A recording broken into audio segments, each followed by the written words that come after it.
साथियों, आप सभी लोगों का हमारे चैनल सौर इनसाइट पर बच्चों आप लोगों का बहुत स्वागत है। आज की क्लास में हम लोग ये देखने वाले हैं कि हमारे पास में आज दैनिक जीवन में हमारे पास में क्या है खास। इस चैनल पर आप लोगों को बच्चों इस तरीके की जानकारी दी जाएगी कि देश दुनिया में क्या चल रहा है, कौन कौन सी खबरें तरोताज़ा में भी हाल फिलहाल में चल रही हैं। इस पर हम लोग पॉलिटिक्स भी कवर करेंगे, साइंस भी कवर करेंगे और दैनिक जीवन में जो होने वाली घटनाएँ हैं हाल फिलहाल में, इन सभी चीज़ों को हम लोग कवर करेंगे। आज के इस पहले वीडियो लेक्चर में हम लोग ये देख करके चलते हैं कि आज हमारे पास में बीमारियों के तौर पर एक ऐसा संक्रमण हम लोगों को परेशान करना शुरू कर दिया है जिसे हम लोग क्या कह रहे हैं बच्चों, दिमाग खा जाने वाला एक अमीबा आ चुका है। जी हाँ, बिल्कुल सही आपने सुना कि दिमाग को खा जाने वाला एक अमीबा आया हुआ है जिससे व्यक्ति की धड़ाधड़ मौत होते हुए चली जा रही है। अगर मैं कंपेयर करूं, बताऊं कि सर सबसे पहले ये दिमाग खा जाने वाला जो कीड़ा है ये कहां पर सबसे पहले पाया गया, तो बच्चों ये हमारे पास में पाया गया है केरल में। कहां पर पाया गया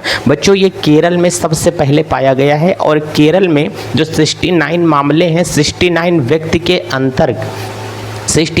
के अंदर इसके रोग पाए गए हैं। ये इतने व्यक्तियों के अंदर प्रवेश किया है जिसमें से 19 लोगों की क्या हो चुकी है, मौत हो चुकी है।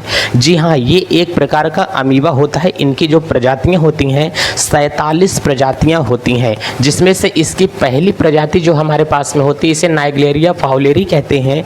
ये इसकी प्रजाति है। ये एक प्रकार के संक्रमण से क्या हो रहा है, जूझ रहा है, जिसमें 69 मामले केरल में सामने आए हुए हैं।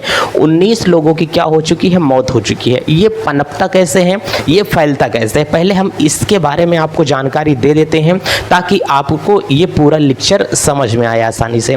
यदि अमीबा होता कैसे है, ये गंदे नाली, नाला, कीचड़, तालाब, पोखर अथवा गंदे जल में ये पनपते हैं। इनकी 47 प्रजातियां पाई जाती हैं। अब 47 प्रजातियां जो इनकी पाई जा रही हैं, ये तो अगर हम गंदे पानी या गंदे कीचड़ के संपर्क में जाएंगे तब तो ये बीमारी हमको हो सकती है, अन्यथा हमको बीमारी नहीं होगी।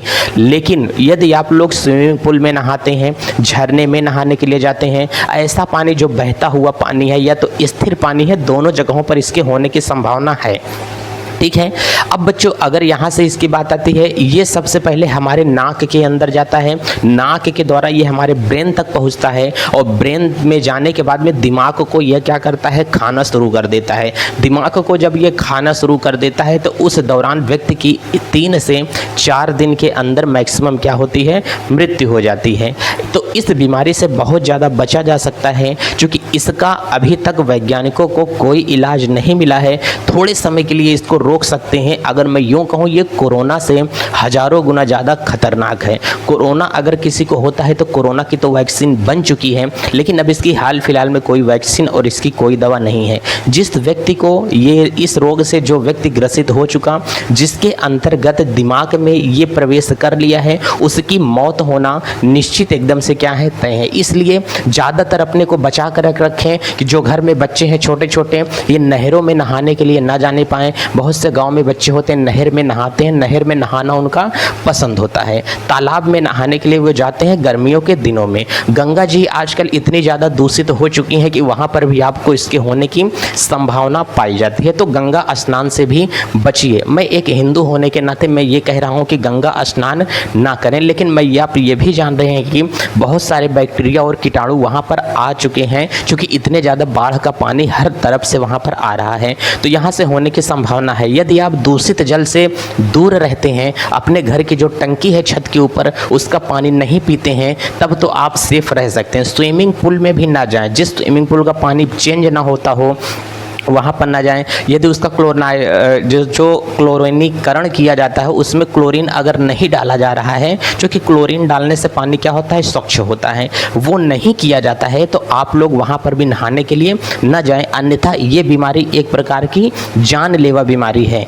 कोरोना तो एक बार बख्श देता था, ये बीमारी किसी को बख्शने वाली नहीं है। आइए इसके आगे की और जानकारी हम लोग लेते हैं कि सर यहाँ से क्या है। इसमें खास बात ये है कि ये पहले मामलों में यह संक्रमण किसी एक पानी के स्रोत से फैलता था, लेकिन इस मामले में केस अलग अलग जगहों से अलग अलग तरीके से आ रहे हैं, इसलिए संक्रमण को रोकना बहुत ज़्यादा मुश्किल हो चुका है। अब बच्चों यहाँ से कह रहा है कि बचाव के लिए ये जरूरी है कि आप लोग जो गर्म झरने हैं, जो पानी है, जो तालाब है, पोखर हैं, इन सारी चीज़ों से बच्चों क्या रहे यहाँ पर दिया है कि दूरी रहें और सफ़े पानी का क्या किया जाए, इस्तेमाल किया जाए। मतलब कहीं ऐसे वैसी जगह पर नहाने के लिए बच्चों आप लोग ना जाएं। ये एक को दिमाग को खाने वाला क्या है, कीड़ा है। बच्चों यहाँ से कह रहा है कि ये फाउलेरी जो हमारे पास में ये वैज्ञानिक है, और बच्चों यहाँ से जो नाइग्लेरिया दे रहा है ये अमीबा की एक प्रकार की क्या होती है, प्रजाति होती है।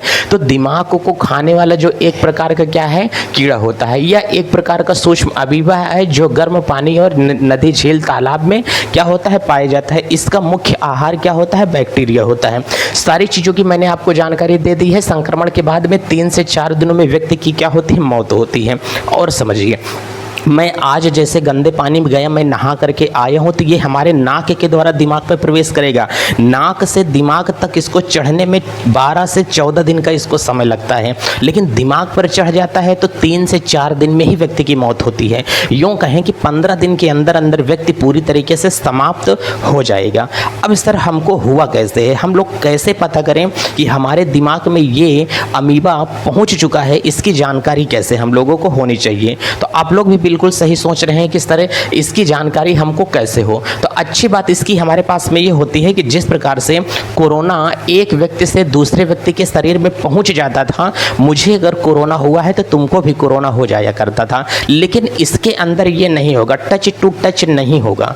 जब तक आप स्वयं गंदे, अगर कोई एक व्यक्ति गंदे पानी में नहा करके आया है, उसको अगर ये अमीबा इसके अंदर घुस गया है, तो आप इसके छुएं, चाहे इसके साथ में बैठें, आपको कोई बीमारी नहीं होगी, यदि जब तक आप उस गंदे पानी में नहीं जाएंगे। मतलब एक बात तो इसमें यह राहत की बात होती है कि व्यक्ति के द्वारा ये बीमारी फैलने वाली नहीं है। इसमें हमको स्वयं अपना जा करके जब तक उसमें डुबकी नहीं लगाएंगे। और यह कह रहा है कि ये जो खारे पानी होता है, ये समुद्री खारे पानी में ये अमीबा जीवित नहीं रह सकता है। ठीक है, इसकी एक विशेष बातें यहाँ से हमको ये दिखाई दे रही हैं। सर कैसे पता करें कि हमको ये अमीबा हमारे अंदर घुसा है कि नहीं? तो बच्चों इसके क्या होते हैं, कुछ लक्षण होते हैं। जैसे हमको बुखार होगा, ठीक है, अगर बुखार होना शुरू हो रहा है, बुखार होगा, सर दर्द होगा आप लोगों का, और यहाँ पर कह रहा है कि गर्दन का अकड़ना होगा, उल्टी होना शुरू होगा, कन्फ्यूज़न दिमाग में होता है, दौरे पड़ना आपको शुरू हो सकते हैं। अगर इतनी सारी बीमारियाँ आप लोगों को हो रही हैं, छींक आ रहा है, कुछ भी हो रहा है, तो इसका मतलब इस रोग से आप ग्रसित हो चुके हैं। कुछ लोग कहेंगे सर आजकल ये बीमारियाँ हमको भी हो रही हैं, क्या हम भी इस बीमारी से ग्रसित हो चुके हैं क्या? नहीं, आप इस बीमारी से ग्रसित नहीं हैं। यदि आप गंदे पानी से नहा करके आए हैं, नदी, तालाब, पोखर, गंगा जी अथवा टंकी के पानी से नहाए हैं जिसमें बहुत दिन का पानी भरा हुआ था, तब आप अपने डॉक्टर को सलाह लेकर के दवा ले लीजिए। लेकिन आपको होने की संभावना नहीं है, क्योंकि आप कहीं पर नदी, तालाब, पोखर में नहीं गए हैं नहाने के लिए। ठीक है, एक बात तो यहाँ से राहत की बात है कि सर हमको नहीं हुआ है, ये बहुत मज़ेदार की बात है। चलिए और आगे की जानकारी यहाँ से हम लोग लेते हैं। सर इसके बचाव के लिए हमें क्या करना चाहिए? मैंने कहा जिससे ये हो रहा है उन्हीं चीज़ों को अगर हम लोग ना करें तो ये बीमारी हमको नहीं हो सकती है। नदी, तालाब, झरने, गंदे पानी, कीचड़ से ये आ रहा है, अगर इन चीज़ों को हम लोग रोक लें अपने घर में, हम इसमें गंदगी फैलाने के लिए ना जाएं, तो हमको ये चीज़ें नहीं हो सकती है। गांव में बच्चे तालाब में मछली को पकड़ करने के लिए पानी को उलझना शुरू कर देते हैं, तो वहाँ से भी व्यक्ति के अंदर नाक से होकर के चले जाते हैं। पानी में लोग डुबकी लगा करके यहाँ से डुबकी लगाते हैं, वहाँ पर निकल जाते हैं, तो उन व्यक्तियों के भी शरीर में इसके पाए जाने की संभावना मैक्सिमम बरकरार रहती है। तो इन सभी चीज़ों को क्या रखें, सुझाव रखें। गर्म स्थिर मीठे पानी, तालाब, झील, नदी में तैराकी से बचें। घरों में लगे पानी की टंकियों को साफ करते रहें और क्लोरीन युक्त रखें, उसमें क्लोरीन डालते रहें। उथले पानी में कीचड़ मिट्टी को न छेड़ें, क्योंकि अमीबा वहीं से ज़्यादा पाया जाता है, वहीं पर पनपता है। अगर किसी को तैरने या नाक में पानी जाने के बाद ये लक्षण दिखें तो तुरंत अपने डॉक्टर से इसकी क्या करें बच्चों, सलाह लेना शुरू कर दें। आप लोग तुरंत इन सभी चीज़ों का इलाज और सफलता दर, इस बीमारी का कोई निश्चित इलाज नहीं है।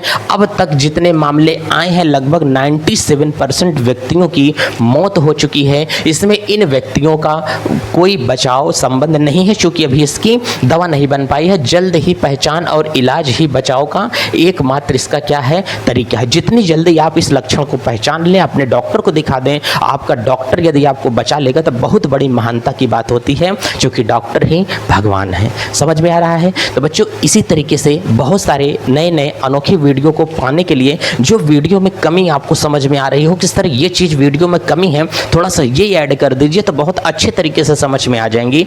कमेंट में पिन करें और वीडियो को ज़्यादा से ज़्यादा शेयर करें, क्योंकि बहुत सारे लोगों को इस बीमारी से बचाया जा सकता है। गांव में बहुत सारे बच्चे तालाब के पानी में जाकर के नहाते हैं, नदी में जाते हैं, तो बचाइए, मतलब बहुत सारे मासूमों को ज़िंदगी खतरे में पड़ सकती है। इसी के साथ चलते हैं सौर इनसाइड के साथ। जय भारत।